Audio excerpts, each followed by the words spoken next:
고난주간 특별 새벽기도 마지막 날입니다. 새벽을 깨워 기도하시는 우리 현장에 오신 분들, 또 온라인으로 함께 하시는 분들 축복합니다. 본당을 한번 비춰주시고요. 오늘 마지막 날이니까 서로 한번 인사를 좀 하도록 하겠는데, 손을 들어서 우리 온라인으로 함께 하시는 분들과 이렇게 인사를 하도록 하겠습니다.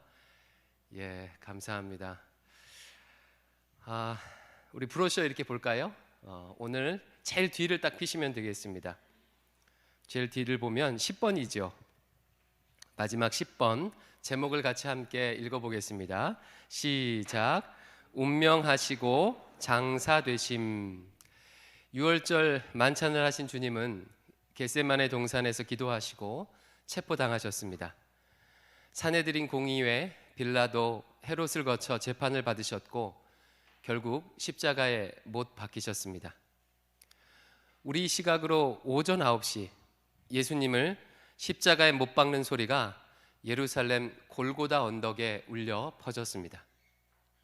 인류 역사상 가장 말도 안 되는 일이 일어났지요. 어떤 종교, 어떤 철학, 어떤 신화에도 없는 일이 일어났습니다.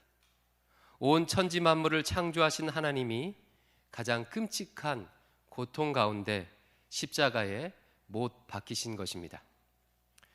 역사상 존재하는 모든 종교는 인간이 신을 섬겨야 하고 그래야 구원을 받을 수 있고 또 인간이 자기 수양을 해야 진리에 이릅니다.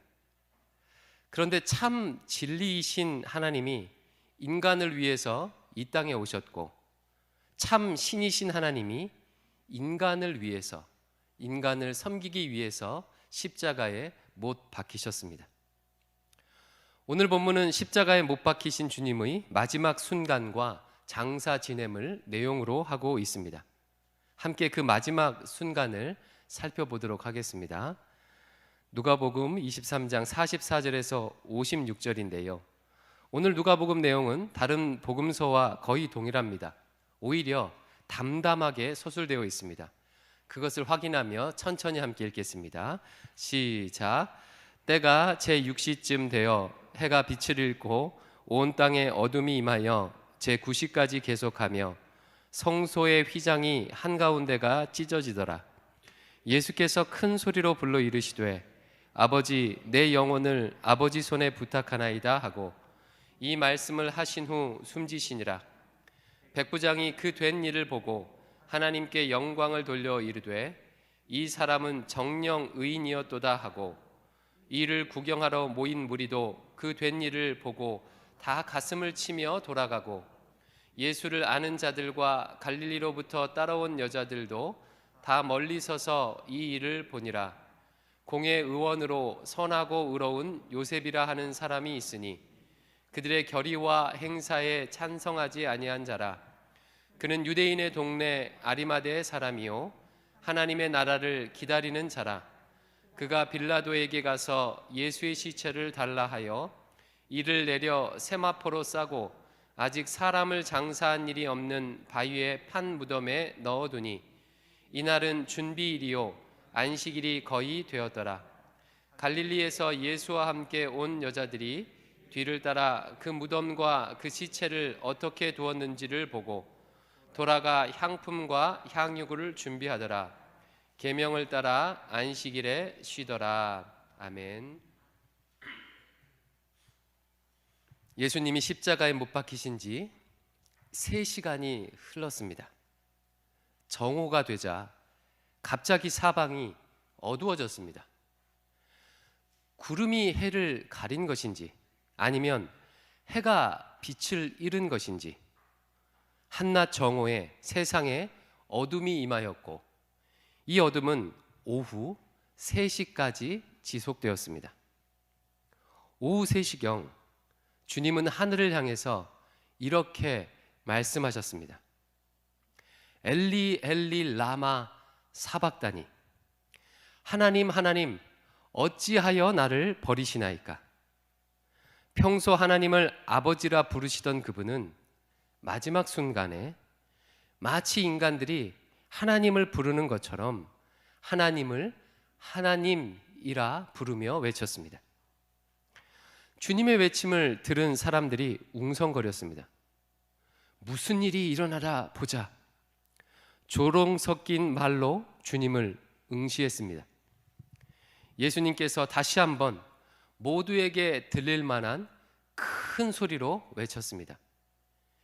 이번에는 평소 그리하셨던 것처럼 하나님을 아버지라 불렀습니다.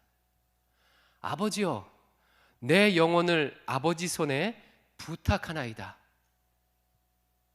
잠시 후 한 번 더 말씀하셨습니다.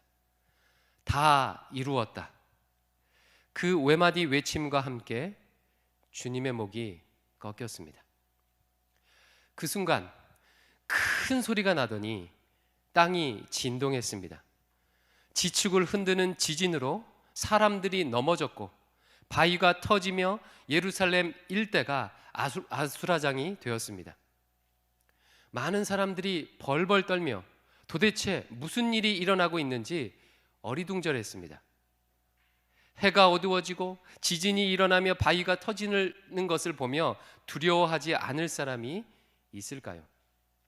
그곳을 감독하던 백부장이 두려움에 가득 차 떨리는 목소리로 말합니다.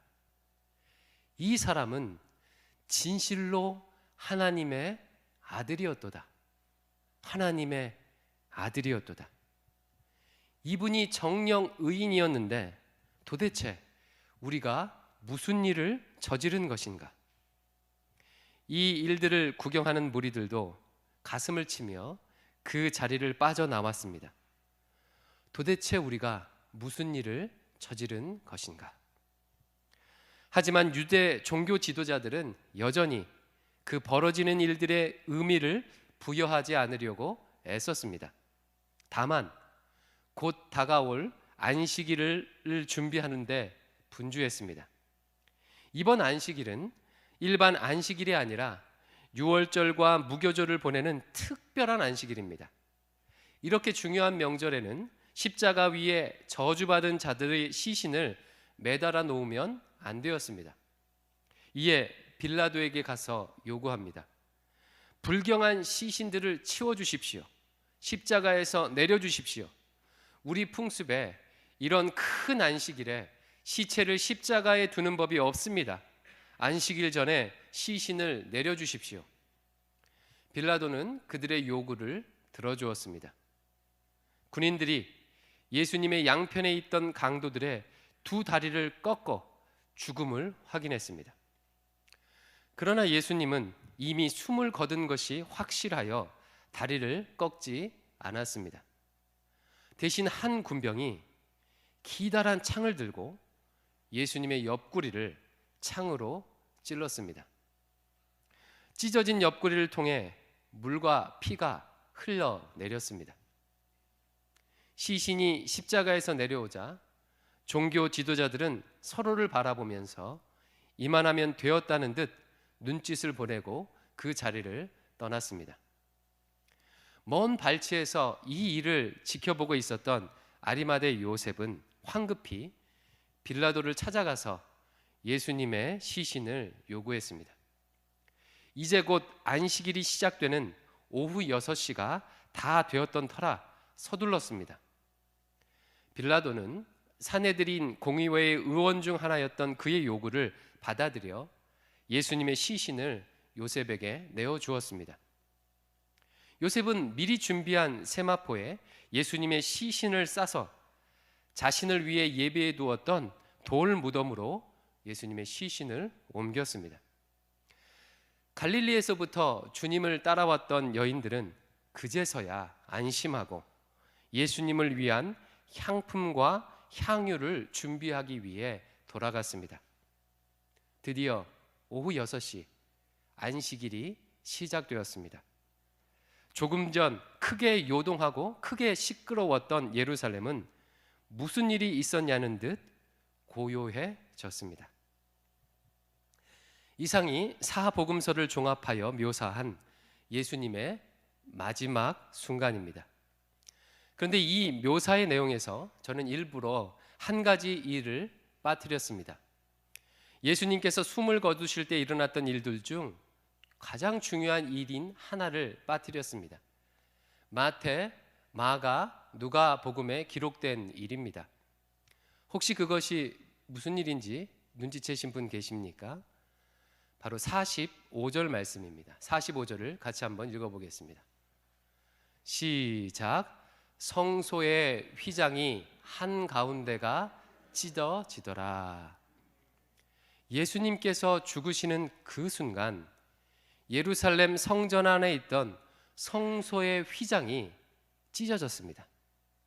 예루살렘 성전 안에는 두 개의 휘장이 있습니다.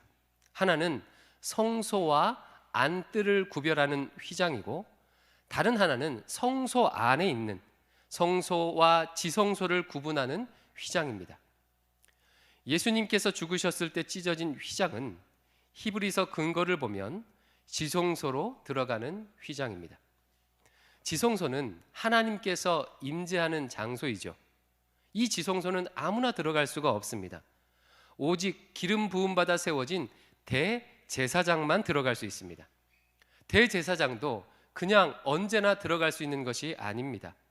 1년에 단 한 번 대속제일, 하나님 앞에 피 흘림의 제사를 드린 후에야 들어갈 수 있습니다.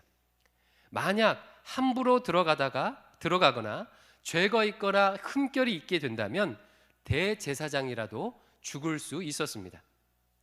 따라서 대제사장도 이 휘장을 넘어서 지성소로 들어갈 때는 두렵고 떨리는 마음으로 들어갈 수밖에 없었습니다. 그러므로 지성소의 휘장은 다음의 것들을 상징합니다. 첫 번째, 하나님과 인간 사이를 구분짓는 경계입니다. 이 휘장을 넘어서는 아무나 들어올 수 없다. 그리고 두 번째로요, 대제사장만이 들어갈 수 있으므로 대제사장의 영적 권위를 나타내는 것입니다. 그리고 세 번째, 더 나아가서 지성소가 있는 이곳에서만, 예루살렘 성전에서만 제사를 드려야 했으므로 1500년 동안 내려왔던 성전 중심의 제사 종교를 상징합니다. 그런데 예수님께서 십자가에 죽으시는 그 순간 그 성소의 휘장이 찢어졌습니다.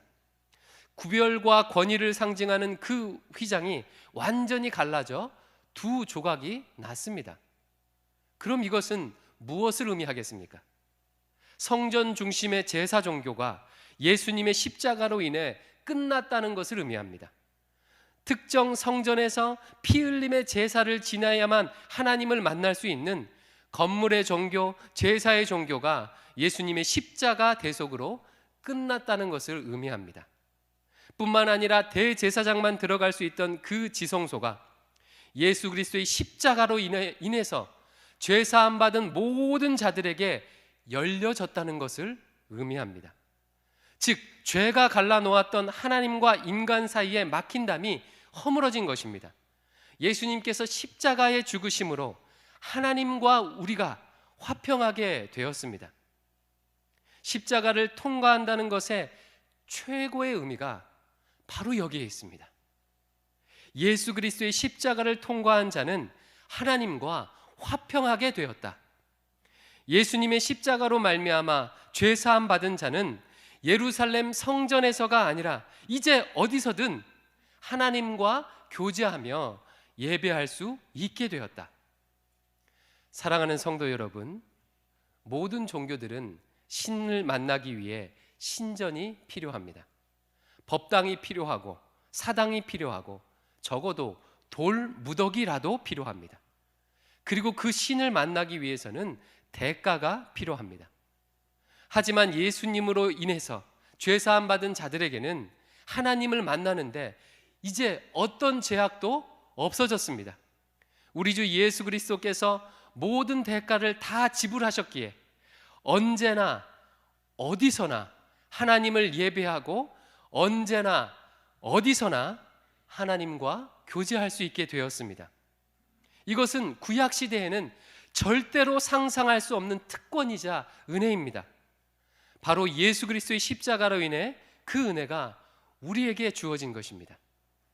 예수님을 영접하는 자는 그가 가는 그곳이 바로 예배의 장소가 되고 그가 하는 모든 행위, 즉 먹든지 마시든지 무엇을 하든지 다 하나님께 영광을 올려드릴 수 있는 그와 같은 제사가 될 수 있게 되었습니다. 언제 어디서나 살아계신 하나님 앞에 쉬지 않고 기도할 수 있게 되었습니다. 무슨 일을 하든지 그 하나님께 범사에 감사할 수 있는 감사제를 드릴 수 있게 되었습니다. 때를 따라 돕는 은혜를 얻기 위해서 언제든 담대하게, 두려움이 아니라 담대하게 하나님께 나아갈 수 있게 되었습니다. 1년 365일 모든 순간을 하나님과 동행하며 하나님의 은혜를 누리고 하나님과 교제할 수 있게 되었습니다. 우리 주 예수님께서 십자가에 달려 죽으시고 휘장이 찢어지는 그 순간 그 은혜가 우리에게 임한 것입니다. 그러므로 십자가의 은혜를 누리는 자인지 아닌 자인지 알 수 있는 방법이 바로 이것입니다. 십자가의 은혜를 누리지 못하는 자들은 과거 성전시대 그랬던 것처럼 특정 시간, 특정 장소, 특정 인물을 매개로 하나님과 교제합니다. 하지만 십자가를 통과하고 십자가의 은혜를 누리는 자들은 언제나 어디서나 예수님의 십자가를 근거로 하나님과 교제합니다. 예수님을 모신 그가 있는 그곳이 교회가 되고 그가 있는 그곳에서 하나님 나라를 이룹니다. 어디에 있든 스스로 하나님의 은혜를 누릴 수 있습니다. 바로 이와 같은 사람이 지금 우리가 운동하고 있는 말씀 묵상 운동의 목표, 시냇가에 심은 나무 같은 사람이겠지요. 사랑하는 성도 여러분, 성소의 휘장이 이미 찢어졌습니다. 예수님의 십자가 은혜로 찢어졌습니다. 그러므로 찢어진 휘장을 다시 세우지 마십시오. 다시 연결하지 마십시오. 성소와 앞들을 구분하지 마십시오. 신앙과 삶을 구분하지 마십시오. 신앙생활과 직장생활을 구분하지 마십시오. 신앙생활과 육아를 구분하지 마십시오. 신앙생활과 여행을 구분하지 마십시오. 신앙생활과 학교생활을 구분하지 마십시오. 신앙생활과 거래처 사람을 만나는 것을 구분하지 마십시오. 신앙생활과 동네 친구를 만나 커피 한잔하며 수다 떠는 것을 구분하지 마십시오. 신앙생활과 취미생활을 구분하지 마십시오. 신앙생활과 식사 시간을 구분하지 마십시오. 신앙생활과 잠자는 시간까지 구분하지 마십시오. 모든 순간 하나님과 동행하며 하나님과 교제하는 은혜를 누리시기 바랍니다. 우리 주님께서 십자가의 끔찍한 형별을 통해 우리에게 주신 그 특권, 날마다 매 순간마다 어디서나 하나님과 동행할 수 있는 이 특권을 버리거나 양보하지 마십시오. 이 은혜를 누리는 우리 모두 되기를 주님의 이름으로 축원드립니다. 아멘. 이제 일주일 동안의 고난주간 특별 새벽 기도회를 마치려고 합니다. 이번 특별 새벽 기도회를 인도하면서 세 가지 목표가 있었다고 말씀드렸습니다. 혹시 기억하십니까? 제일 첫 시간에 말씀을 드렸는데요. 첫 번째 목표는 예수님의 마지막 날의 사건이 무엇인지 사실을 아는 것이었습니다.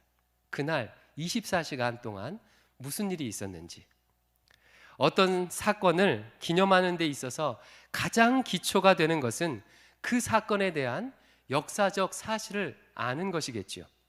무슨 일이 언제 어떻게 일어났는지 사실을 알지 못한 채 온전히 기념할 수 없습니다.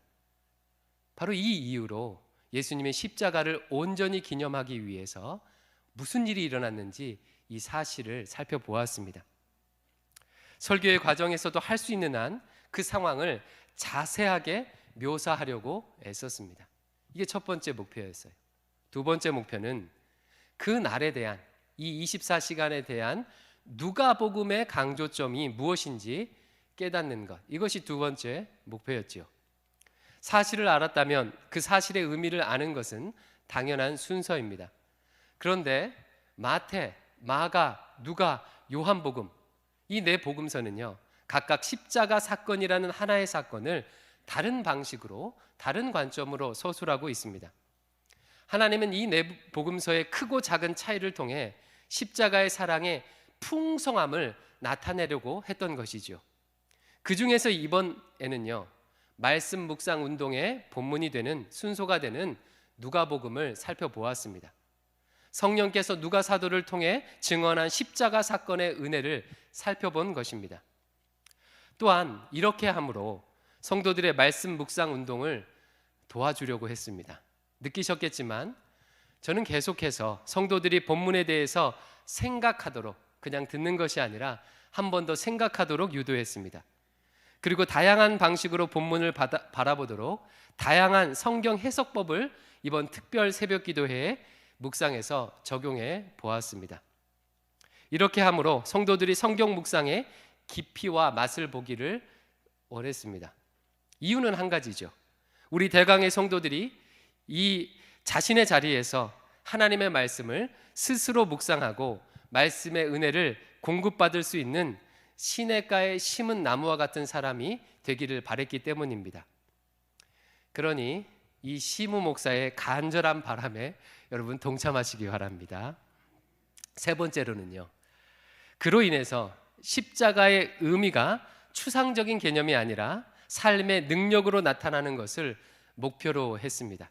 아마 이것이 가장 중요한 목표이겠지요. 하지만 이 목표는요, 감히 설교자가 노력한다고 되는 것이 아님을 다시 한번 깨달았습니다. 저는 제 나이만큼 고난주간을 경험했습니다. 횟수로 하면 46번째 고난주간을 경험했습니다. 그러나 예수님의 십자가의 은혜와 사랑은 묵상하면 묵상할수록 그 사랑의 깊이와 위대함이 끝이 없다는 것을 이번에 다시 한번 절감했습니다.